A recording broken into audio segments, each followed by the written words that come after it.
Hello everyone and welcome along to another edition of the TII podcast. My name is Craig Dennett and I'm joined by Andy Anderson, Patrick Caskey and Crawford Hume as we get ready to preview the first leg of the Europa League semi-final. That's right, the Europa League semi-final first leg.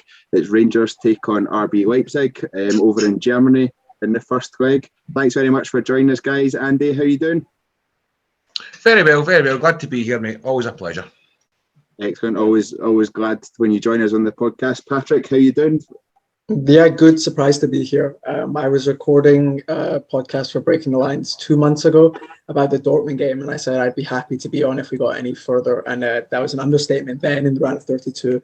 And to say that I'm surprised that we're here now in the semi-finals, again, it's an understatement. But we're so far gone and deep that I think we're just going to win it at this point.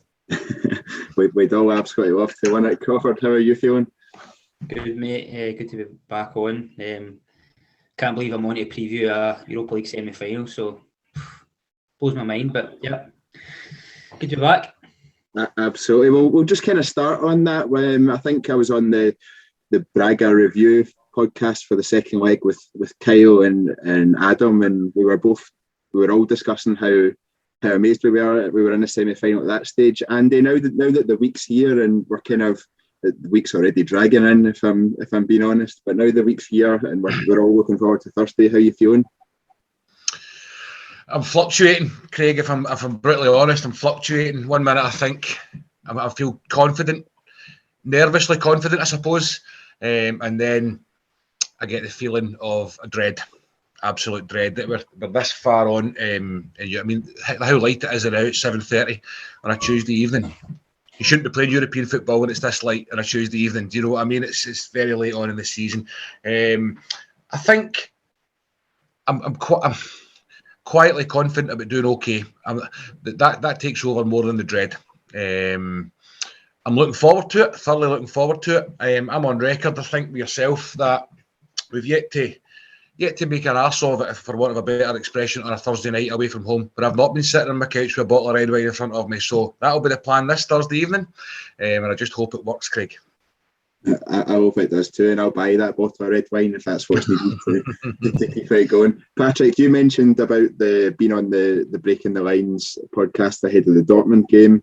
I think we were all in the same boat as yourself from that one. I don't think anyone really expected to get past that tie, never mind to the semi-final. How are you feeling heading into this first leg?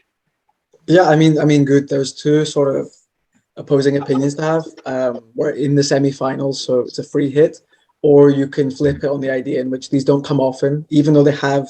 Somehow we've gotten to 2 semi-finals in the last 14 years, but these don't come very often, so savor it and try and make as much as you can of it, and then you kind of have the emotional baggage attached with both. I'm not sure which camp I'm in right now. I'm probably more in just we're here and let's have fun, because this has been an incredibly fun run. I think that's probably the prevailing adjective. It's just been a ton of fun. I also think the fact that last year's Europa League run was cut short, but also was behind closed doors. It's been, really good as always to be in Ibrox on Thursday nights to watch it, and there has been so many fantastic memories. Also, I think it's always been a good tonic to the league campaign, especially in these knockout rounds when we've perhaps not put our best foot forward in the league. So this really has been that sort of driving force for morale boosting, and let's hope somehow if we get to it on the 21st in Seville. I do think that's the sort of conversations if we had at the beginning of the season. It's like, do you want to retain the title or make it to the Europa League finals? It would have been no obvious correct answer, and probably the most impressive thing a Scottish team has done in decades. Yeah, absolutely. Crawford, just come to you finally on how you're feeling side of things. Patrick mentioned there's kind of two camps at the moment in terms of it's a free hit, but also that we do want to actually get to the final. How are you feeling at this moment in time? I'm buzzing for it. I think it's a game to look forward to. I'm 50-50 whether I think we'll go there and we'll maybe put a performance in like Dortmund, or if we'll go there and it'll just catch up with us and we'll finally get caught out. But I think that's just something about this team in Europe. I think the whole season this has been the thing. The longer it's been on, it just seems as if they're going all out for it. I think we're destined to get there and meet West Ham. I just think it's written in the stars. I would absolutely love it. It would be carnage in Seville. But it's definitely, I agree with what the guys have said, it's something to be enjoyed. A Scottish team in a European semi-final, it doesn't happen all the time, so we've just got to embrace it. And if it comes to an end after this, then it's still been a magnificent run. Absolutely. I think when you look at the quality of opponent that we're going to be facing as well, it starts to strike home how far and how well we've done to get this far in the competition. But it also I think when you looked at the final four, and when a team like Barcelona goes out the round before and that side of things, you realise anyone can actually win it if you reach this stage. All we are is 180 minutes, and a few people mentioned to me a couple of penalty shootouts away from winning the Europa League. But I sincerely hope that penalty shootouts aren't required. But if we take a look at RB Leipzig, just in terms of their European route to this stage of the competition, they started off in the Champions League. Didn't have an easy group by any stretch of the imagination. I think it's fair to say they came up against Manchester City, PSG, and Club Brugge. Not a group I think we would have fancied had we been in that competition. And I think it's fair to say they both concede goals and score goals. I think the 6-3 game against Manchester City is symptomatic of that. So they're not scared to have a go, but they also seem to leak goals as well. They lost 3-2 to PSG, drew 2 each with PSG, and beat Club Brugge 5-0 at one stage as well. So real varied results, but all their games including plenty of goals. They finished third in that group, dropped into Europa League, took on Real Sociedad. Same round we were taking on Dortmund, they were taking on Real Sociedad. Drew 2 each in the first leg, 1-3-1 in the second leg. And then I was saying to the guys, I've saying to you all just before we came on, I completely forgot that they had a bye in the last 16. So they were due to take on Spartak Moscow just as Russia's war in Ukraine was kicking off. And the sanctions came down on the Russian teams at that time. So they got a bye in that round, and then we all know they played Atalanta, who we all rate as a high quality Italian team in the last 8, drawing 1 each in the first leg and winning 2-0 in the second leg. And we knew we were coming up against a good quality team. They obviously started off the season in the Champions League. They've probably had the hardest run to this stage of any team that we've faced so far. Probably when you lined it out there, given apart from the bye from Moscow, it has been a very hard run for them. Listen, it's the last 4 in Europe, and it's a cliche, but there's no easy teams. There's no easy teams at any level in the knockout stages of European competition. This is a big ask. I don't know a hell of a lot about Leipzig, I'll be honest with you. I watched them after the Scottish Cup semi-final. We won against Celtic.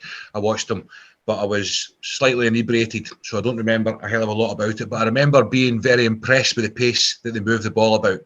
Very impressed. I think going across there is going to be backs to the wall. That's the impression I get. I think they'll want to come at us for the sheer fact that they'll have done their homework as well. They won't fancy coming to Ibrox on a slender lead, or no lead, if you like. So I can see them coming at us to try and make the most of the home advantage in the first leg. They're a fantastic team. They're a good team. But so are we. We can do the basics well, and we have done in the past. We've showed that in our run, which isn't easy. Our run's not been easy as well. We've shown that we can compete at this level. So come Thursday night, it's going to be. It could be blood and thunder. It could be a stalemate 0-0. I don't know. The signs are there for it to be a high-scoring game, such as their pace and our attack, and their defender isn't the best on the planet. Patrick may go into more detail on that in a wee second or two, but I'm looking forward to it. But I can see me watching it through my fingers in some bits. Yeah, I think we can all see that happening. Patrick, coming to you, you're probably the most knowledgeable out the 4 of us in terms of Leipzig and how they like to play and the players overall. Having sort of recapped that run that they've had to the semi-final, we know they're a quality team, but they do seem to seem to take what I consider to be the Rangers tactic of drawing the first leg and then trying to win the second leg. Is that something you can see playing out over the next week to 10 days? Well, I mean, if we can get out the first leg with a draw, I would be over the moon. I would go as far as to say they're probably the best team we've faced since like Man United a decade ago in the Champions League. The UEFA rankings, Club ELO, and all these metrics would try and sort of quantify team strength, put them far and above anyone, and above Dortmund, despite what conventional wisdom would suggest, because Dortmund are above them in the table. But when Jesse Marsch was sacked just at the turn of the year and Domenico Tedesco came, interestingly, he was one of my optimistic shouts to have as Rangers manager in November, because he was out of work at the time, but he sort of reinvigorated them. They're top of the Bundesliga when he's come back in those last 13 games, above Bayern, picking up like 24 points in 11 games. So it's a team of real quality.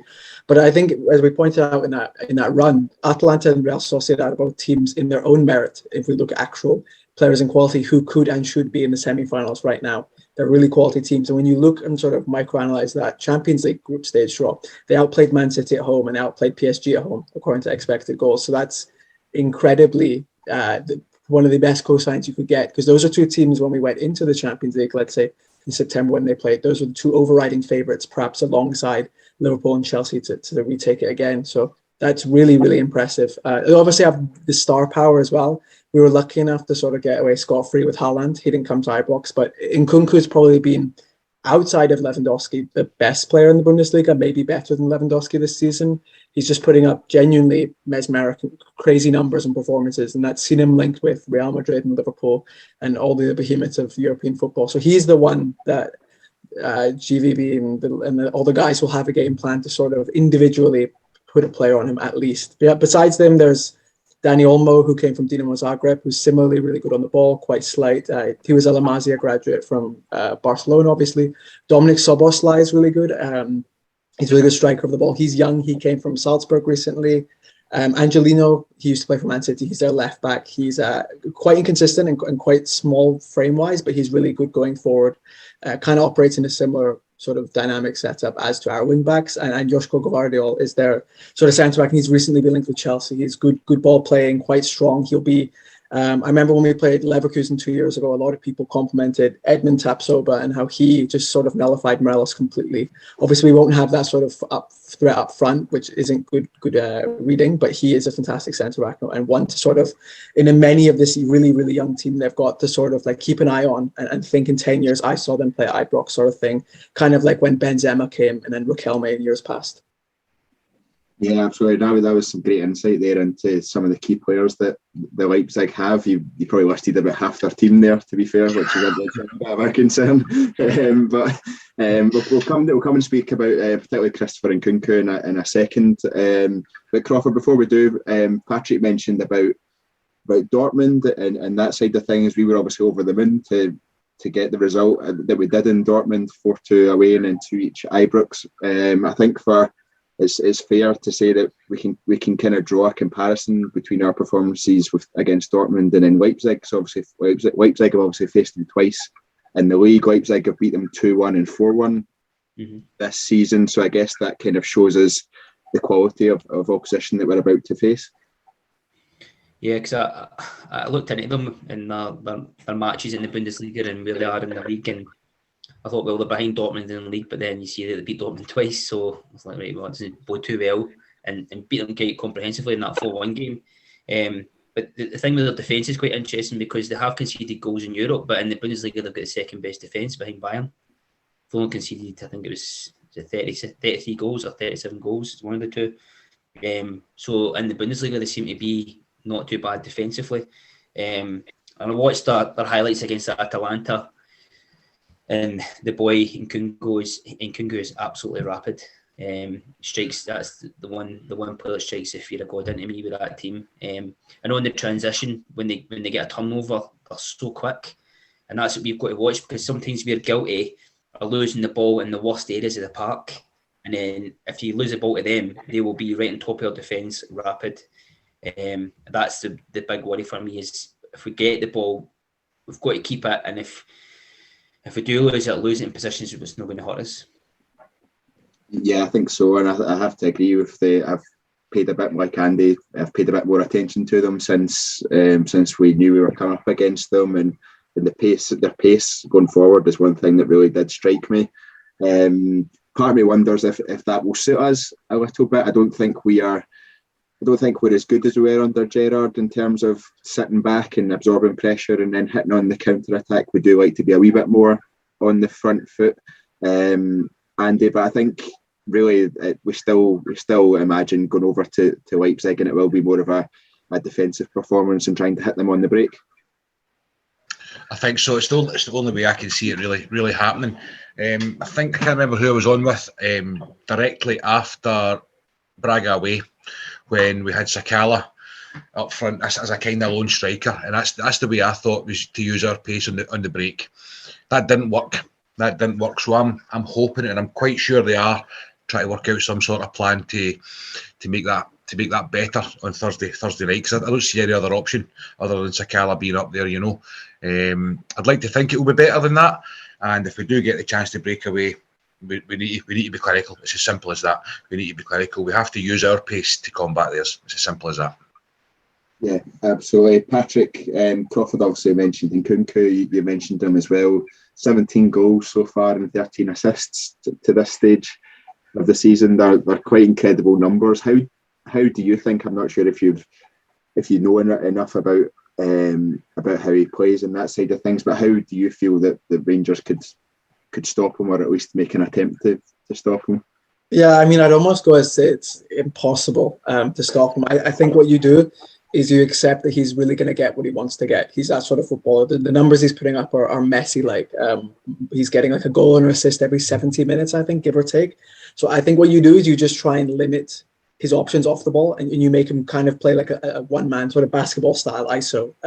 Even saying that, he has the ability and the physical profile to just take it past. But I think our sort of Marshall, in the sense, in a physical presence, just stick John Lundstrom on him and get Bassey to hedge high. But then you do play the risk of someone running in behind him. But I do think a sandwich of those two guys is a pretty intimidating thing, especially Nkunku's a strong boy himself, but he is more of a runner and not weak per se, but he isn't the strongest. But he also does have license to roam. He plays all around the sort of right wing, left wing, and number 10 role. So he will be moving around. So I don't think it might be the best thing to put a man on him per se, because then they'll just move around the entire pitch and perhaps sort of mess up our sort of defensive rotations. But always having someone with an eye on him is important. I think, to talk about Andy's point about us playing what we should do up front three, I think what we did against Motherwell was quite smart. We had, albeit I don't think Arfield should take the role, but we could just play a false nine, because I think whoever we play centrally just won't be ethical at all.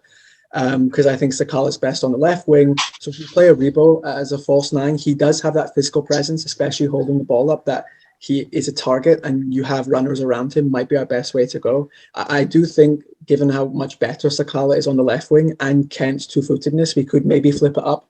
And despite what we played usually, play Kent on the right and Sakala on the left. Because I do think the only way we get a goal, per se, in Leipzig is a quick rotation. And having that ability, which Rebo has, to hold it up and sort of defer and play to others, is probably our best bet. But then I also wouldn't be surprised if we get something off a set piece, as we've been pretty effective in those recently. And I know Leipzig, at least in the first leg, are missing two of their starting defenders, and Willy Orban, their captain's missing. I think he's suspended, and he's a really big guy. Probably would have seen a bit of him for Hungary in the Euros, and I think Mohamed Simakan as well, French defender. So those two guys are quite good aerial prowess. So I think it's the classic try and get on the counter and hit and hope from set pieces. And if Tav can play as he has been doing in the Europa League this season, and domestically, of course, as well, that will obviously help, especially from those set pieces. We'll keep us hoping for the traditional Rangers corner of Tav ball and Aribo nod at the front post, and then someone, or a penalty. We could always get a penalty, of course. A penalty will do nicely. I wouldn't mind. A penalty will do nicely. Crawford, one of the things I was going to ask, just Patrick kind of mentioned there about potentially Lundstrom sitting on Nkunku and then Bassey pushing up, it kind of made me think about the Scottish Cup semi-final and how Gio kind of adapted the tactics and pushed Bassey up onto, it was Tom Rogic in the first sort of 50 minutes, 55 minutes or so, and then onto Matt O'Reilly in the remainder of the game. But just on Gio and how he's adapted the team, he's done really well, I think, especially in Europe, of adapting how we play and how we approach the game to almost combat the strengths of the opposition, but also pick out their weaknesses as well. I think the only two games where you maybe can't say that was Braga away and Belgrade away. We were a wee bit off it. Obviously, there weren't bad results. Belgrade we got through, and Braga we took the result back. So, but he's been really brave. I mean, when we went over to Dortmund, the way they played, Rangers went after them. I don't think Andy expected that result. And he went for it, and that seems to be a theme. Scottish Cup final at the weekend, he done the same. Everybody was going into that with trepidation, thinking they're going to be tired, we're going to get turned over, and then right from the start, Rangers were on them. That tactic of Bassey, every time Rogic get the ball, Bassey was coming out defence and just right on top of him, really, really aggressive. Probably, I mean, Celtic fans would say we were over-aggressive, but that was a deliberate tactic to knock them out their stride, don't let them pass the ball. So he's not scared to, I mean, that could have backfired because, you could have a player sent off and, or Celtic beat the press and they get around you. But he's not scared to throw the dice, Van Bronckhorst. And I think at this stage, you get to the semi-final, there's not really a time for being cautious because what have we got to lose? Go there. Depends on what he's got at his disposal. If Sakala's there, if I seen a thing about Roof being in a Cairo chamber to try and speed up his recovery, I think it'll be too soon for Thursday. But the players he's got at his disposal, he'll obviously pick the best formation to suit it. But I think he'll be brave. I can't see us sitting in and trying and hitting the counter against this team because I think they're probably a level that could just get through us anyway. So I expect us to go for it and just see where it takes us. I think it'll be, as Andy says, it will be blood and thunder in my opinion. Yeah, Andy, I think going by the discussion so far on this podcast, we're all acknowledging that we are the underdogs heading into this, especially the first leg, but probably in the tie overall. Just having a look at the bookies, I was potentially a bit surprised. Sky Bet have us at 15-2 to win the game on Thursday, which is probably the biggest odds I've seen for an away team heading into a semi-final game. Do you think that highlights just how big a gap there is between the teams, or are you more confident in our ability as a team than that would suggest? 15-2, it's like buying money. Get 20 quid on it, Craig. It's like buying money. No, it's 15-2 for a reason. It's 15-2 for a reason. They've sat back with their statisticians and looked at it. It's probably longer than I thought it would be. This seems a wee bit drastic, to be honest with you. I don't think that the gap's that big. No, I don't think it is. But they're very seldom wrong. They're very seldom wrong, the bookies. They've been wrong before, especially in our runs in Europe this year. So we're hoping they're wrong again. I'm surprised to hear it's 15-2, but at the same time, you can understand why the odds are quite high. It's up to us now to go and prove them wrong. Yeah, Patrick, how do you rate our chances heading into firstly this obviously first leg that we are previewing at the moment, and then obviously the tie overall? Yeah, I mean, I think the 15-2 is a bit hyperbolic. I agree with Andy. 538 on the websites I like to use has Leipzig for this leg on Thursday 62% chance of winning, and then obviously has a 16% chance of winning, which I do think it's unrealistic for us to go over there and win. I do think best case realistic scenario we come away with a draw or a one goal deficit. And also for the leg itself, it gives Leipzig a 75% chance of progressing and us a 25%, which I think is quite fair. I do think that swings massively over the first leg. I honestly think, I mean, as expected, it's two legs of football, but this first one, as alluded to by some of the discussion earlier, I think they will go out and try and sort of finish the game in the first leg. And if we're able to come back with any sort of sliver of hope, the whole dynamic changes. Obviously, fans play a massive part. Also, just the fact that I remember reading something briefly that the Leipzig players were saying that they are mentally jaded. They've played 4 games in 10 days, and I don't think that helps necessarily, although they could sort of, despite conventional wisdom, pull up and sort of put in a blinder, even with tired legs like we did in the cup final 2 weeks ago. But I think, obviously, optimistically, because there's no reason not to think that we're going to go through. My head and my heart thinks we're going to go through, and I think that's the best way to do so, because there's no point in not thinking that. But I do think they're overriding favourites, and all points lead to that. Financially, player-wise, their form, it makes sense. But I do think that if we're able to come back with anything, it turns into a whole different game. I just do hope we're not sort of blindsided immediately off the bat, because that has been something we've struggled with domestically and in Europe, but as of late, not so much. But it'll be fun. I just hope that, obviously, as well, we have something to watch at home, because I'm obviously, if I was going to the away game, I'd be in Leipzig right now. But I do hope that there is something to watch when we get back, because and for all the fans to cap off a season appropriately, albeit it's not the season we wanted it to be.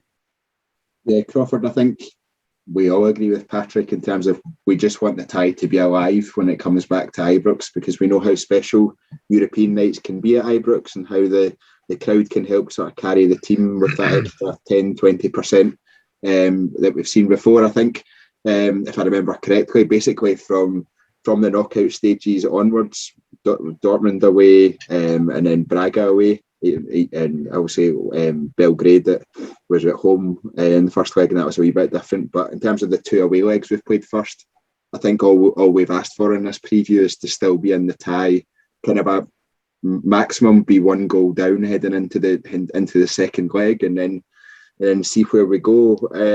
Would you agree that's probably, or what would you agree, would be a good result for us coming back from Leipzig to Ibrox for that second leg?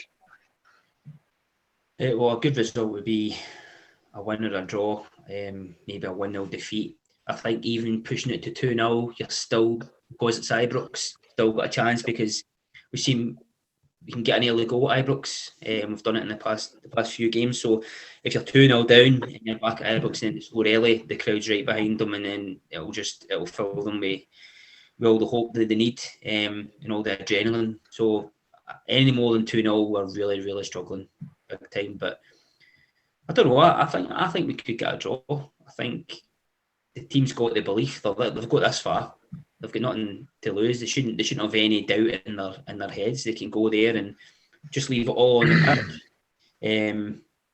We don't have to worry about Sunday, in my opinion. We've done it against them. We played a Thursday night extra time and then went extra time again. So don't even let that into your brain. Just it's all on Thursday. Leave everything on the pitch, and hopefully we can bring it back to Ibrox. As I say, at least 2-0 would be as far as I would push it, and then any more than that we would struggle. Yeah, and I'd have to agree with Crawford, and I think it's a wee bit strange saying that the Old Firm game sandwiched in between these two legs is the least important of the games that we're going to play over the next 10 days or so, but that's very much the case. And it seemed at the weekend from Gio's starting lineup, especially, that he had his eye on Leipzig and kind of get resting players or giving players as much time as he could kind of on the bench, particularly the likes of Jack and Lundstrom, and we saw Ryan Kent out the team as well. How do you, just from a starting lineup perspective, how do you see us setting up? I think the back five, goalkeeper and four defenders, are pretty predictable in terms of, I'd suggest McGregor, and then Tav, Goldson, Bassey and Barisic is how we're going to see it on Thursday night. Some people might argue that Balogun should come in, but probably not after his display on Saturday lunchtime. I think midfield three and on the front three will be the kind of key talking points, particularly with Morelos out and then Roof out. How do you see us lining up in that front six area? I've been giving it some thought, Craig, most of the day today, knowing this podcast was coming up tonight, and I don't know is the truthful answer to you. I'd like to see Jack and Lundstrom, obviously, for obvious reasons, that goes without saying. But I just think Steve Davis lately has brought a level of calmness to us and given us so many more options as well. And that midfield three of Lundstrom, Jack and Davis doesn't complement each other at all. In my opinion, it doesn't complement, but that's what I would like to see in essence. The front three, I agree totally with Patrick. Kent, Aribo and Sakala is the way to go. In what formation, in what positions, I do not know. I think you do get the best from Sakala off the left. That's 100% right, and I don't think there's any problem with playing Ryan Kent on the right-hand side. Sorry, the left for Sakala, if I never said that. Leaving RB for through the middle. I can't think any other way of going to that. I'm interested to hear the other boys' thoughts in the midfield three, because I'm at a loss, guys. I think Scott Arfield's in with a shout. Perhaps not for away from home in Leipzig. I think that would be more suited to the Ibrox game, depending on how this Thursday night goes. But for the midfield three, I'm at a loss, guys, in what ones to pick. Yeah, Patrick, I'll pick up on a couple of points Andy's kind of raised there. I think in the midfield three, ideally, you would have had Jack, Lundstram, and Ramsey. If we're being completely honest, that would have been probably the ideal front three. At times, Glenn Kamara's came in and played as that sort of number 10 kind of role, to varying levels of success, I think. How do you see us lining up in the midfield three? And then I think in terms of Andy's front three, I can absolutely see that false nine coming in, but I could also see a line up with Kent out left, Sakala through the middle, and then Scott Wright out on the right hand side, because I think Scott Wright's actually shown up pretty well in the last couple of games he's come in. How do you see that sort of front six coming together? Yeah, I think it's mainly contingent on where Aribo plays, because he'll either play one of three positions in the midfield as part of the three on the left, through the centre as like a false nine, or as the sort of right wing. But I don't think he plays the right wing for us in this game. I think he does in the home leg, just because Scott Wright or Kent, whoever plays, or Sakala, they're ball carrying. It will be valuable, especially when we expect not to dominate possession and sort of stretch them. If everyone's fit and available, I think Jack and Lundstram are guaranteed. Just the fact they're really good ball destroyers, mentality-wise, and they put in good shifts in Europe as well. Dortmund away and at home, the example. I do think Aribo in that midfield would also be nice, though I think he'd probably better in false nine, just because he is athletic, has the long legs, running power, and he does provide a bit more creativity compared to the other two when it comes to just short interplay with the front three. But I would expect him to be in the front three. So I think it's a toss-up between Davis or Kamara. I think Davis has done really well in the last few games, and despite what you'd expect at his age, has really, at least for me anecdotally, provided a real spark of energy. You wouldn't expect to say that from a 36-year-old, but I think he's a sort of calm, cool head to pick out a pass that would be valuable, especially if we struggle early on. That doesn't mean even necessarily we concede, but if we're sort of unable to get our foot on the ball, he would be valuable. But then Kamara as well does, despite not playing in the best form, he has oozes that class and the ability to sort of compete with the players on a skill level basis that Leipzig have. So I do think it's a really good discourse to have. And I think Andy has brought it up because it is, I think you could make 10, 11 different combinations with that front six. And there's 4 or 5 which are really good, a few which you get a few side eyes. I think the idea of some people will probably want to throw in Alex Lowry, which would be some sort of education for the young guy. I would go against it, but you'll see some people saying that. But I do think it will be important, and I think the main contingency is where Aribo plays. Yeah, Crawford, coming to yourself, we've had both Andy and Patrick have mentioned Davis as a potential option coming in there into that midfield. Patrick obviously mentioned Kamara as well. I think in the past we've seen Scott Arfield play a pivotal role for us in European games and in the bigger games in the league and in the cup side of things. Would you agree with Andy and Patrick around Stephen Davis, or would you see a place for Scott Arfield in there? No, I wouldn't play Arfield for the start. I don't think he does well for the start. I think he's good coming off the bench as a midfield runner. So I would agree with Andy. I would have the three of them: Davis, Lundstram, and Jack. I agree. I wouldn't normally have the three of them because I think Jack and Davis are kind of the same. They like sitting. Lundstram can play more advanced. He's got the energy, but I think Davis has just been.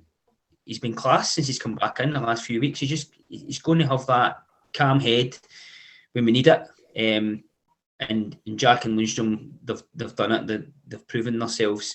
So I'd have the three of them in there. Arfield to come off the bench if we need it. And then I just think Kamara's kind of fell away. I think even at the weekend, he doesn't look the same. I think Van Bronckhorst like to play him in a more advanced role, and it doesn't really suit him. I don't think he's the best shot on him either. I think if he's going to play, he's got to sit as the sitter, and I would rather have Jack or Davis in there doing that job. And then the front three, I agree as well. I'd have Kent, Aribo, and Sakala. I think the three of them can interchange. They can swap positions. I think Aribo could even play. I know you're saying it's a false nine, but Aribo's got the stature and the touch. You could probably hit the ball into him as a target man, and then get Kent and Sakala running off him, because his ball retention and holding players off is brilliant. So you could maybe ask him to play that role for one game, just use his strength. So definitely have the three of them, and then have Scott Wright on the bench to come on, add a bit of pace again if we need it towards the end of the game.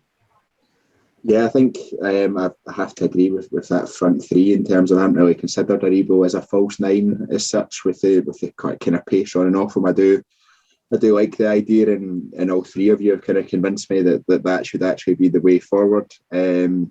Putting Davis in beside Jack and Lundstrom makes me extremely nervous. I think Andy said at the start that they don't tend to work together, and I think that was a real issue. It was a kind of an issue we had at the start of the season. Especially with Lundstrom and Davis kind of sitting in the same places in the midfield and kind of getting in each other's way almost. I know Lundstrom's game has developed quite a bit since then, and Jack's movement kind of helps, but still a major concern for me. I would be moving towards Glenn Kamara being a bit further forward. I know he's a confidence player, and he showed on Saturday against Motherwell that his confidence potential isn't as high as it has been in previous times. But I think the whole dynamic of the midfield shifts if it's Davis, Lundstrom, and Jack, and I'm not convinced that that's one that will work for us. Before we finish, got a final point to come to after this, but Andy, I'll come to you first, looking at a bit of a score prediction for Thursday night. That's a tough one, Craig. Thanks for coming to me first. My heart's saying 1-1. My heart's saying 1-1, and I would take it every day of the week. 1-1. Absolutely, I like the sound of that. Patrick, what's your view of a score for Thursday night? I mean, I'd love it to be 1-1. I think it'll be more likely 2-1. That's still a good result in my book. Yeah, though 2-1 was kind of what I was thinking, to be honest. I think we've got a chance of getting a goal, but I think keeping them quiet in their own stadium will be tough. Crawford, what about yourself? I'll not see what my pessimistic brain's really thinking, so I'll say 2 each.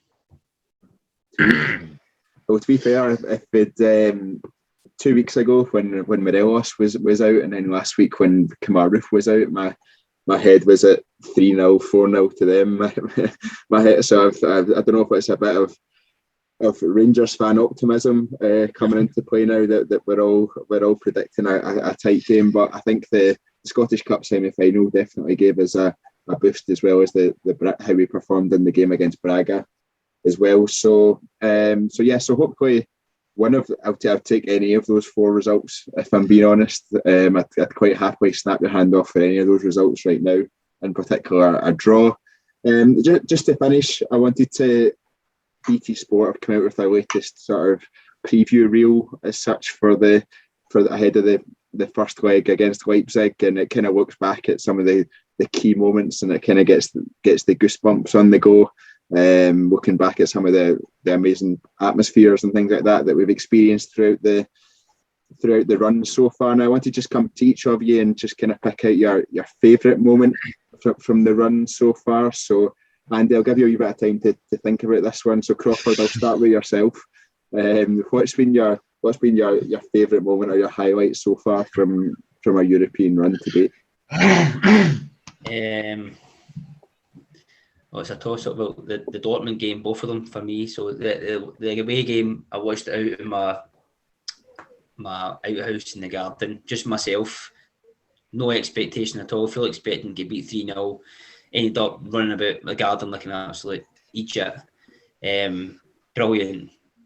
And then the return leg at home, Dortmund went up 2-1. I thought, this is going to go against us now. And then when Tavernier got that second goal, just absolute lift off in the stadium. Brilliant. So those 2 games, I think, they're the highlight for me. Patrick, what about yourself? Mine's an interesting one. It was I had a friend from university come and tie Brox for the first time ever, and it was for the Bromby game, and we were sat just next to the away side, and it was when Tav was putting in the corner for Balogun's goal. They chuck the lighter at him, and it's like a minute of interjection of play. Nothing's happening, and then we go and score. And since we're right next to the away fans, and so this guy's never been to a proper football game, so he's an Arsenal fan. So the Emirates Stadium isn't perhaps the exact atmosphere that you want. So it's absolute pandemonium, and it was probably the first actual good result we got in the group up to that point as well. Yeah, and I do notice in these videos that the first two games in the group stage are completely wiped out from all memory. So they make absolutely no appearance, which is quite interesting. But in terms of the run so far, what's your favourite moment? It's a toss up, Craig, for me. I'm fortunate or unfortunate enough to still sit in SE5, as you know, so I'm classed as a seat mover. So I've been in various places throughout the stadium, and my brother actually phoned me last week to go corporate to go to the, I can't remember the name, Edmondson House, was it? The big one, the four-courser for next Thursday night. And by the time we talked about it, spending £400, it was sold out. So I'll be back on the seat movers on tomorrow. It'll be Wednesday and Thursday we can move our seat. I think for me, it's either the Tav's goal, the second goal against Dortmund, or Roof's the extra time against Braga. The roof just lifted off the place.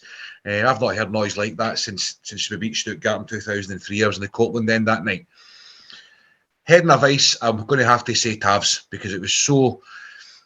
They were coming into a game and we had to kind of finish it. We had to kind of finish it. That said, the noise was just as equal when the third goal went in. And I still call it the third goal because it was a goal. It should have stood. So we should have beat Dortmund twice. But no, head and vice, I'm going to have to say Tavs, the second goal against Dortmund at Ibrox. Yeah, I'd have to agree with you there, Andy. I think the whole situation in the game, when we went 2-1 down, I think everyone in the stadium was kind of thinking, oh no, here we go. We've managed a good result in the first leg and we're just going to undo all our good work. I think Bassey's role in that goal is tremendous. I think his strength up against Wolf, who is not a shabby player by any stretch of the imagination, and he just goes past him, whips the ball in, and then actually one of my favourite parts of that goal is when Hummels takes a swipe at the ball, and you just hear the crowd go, "Oh!" and it's just like everyone in unison is just like, "Oh my god!" And it's that second before it, and then Morelos just misses it, and then everyone thinks the chance is gone. You just see Tav go standing at the back post and finishing it with absolute aplomb. I think there's so many parts to that goal to enjoy, and I've watched, as I said at the start, I've watched it about 15-20 times today already. So I'm well up for the game on Thursday. So that's been a good preview for the game, I think. Thanks very much, guys, for joining us. Andy, thanks very much. Always a pleasure, mate. Nice to see you. Patrick, thank you very much for your expert knowledge. Yeah, thank you. I'm here on Thursday for the review, so let's hope the smile's still on my face. Absolutely. And Crawford, to yourself as well, thank you very much. Thanks, guys. Hope we have a good game on Thursday night. Fingers crossed. All that's left for me to do is to thank you all for listening, and to ask you to all remember to like the video, to subscribe to the TII YouTube channel, and to remember to click the wee notifications button so you get an email every single time a new podcast goes live. As Patrick says, the guys will be back pretty much straight after the game on Thursday night with their review. Hopefully it's a good result. But until then, see you later. Cheers, bye.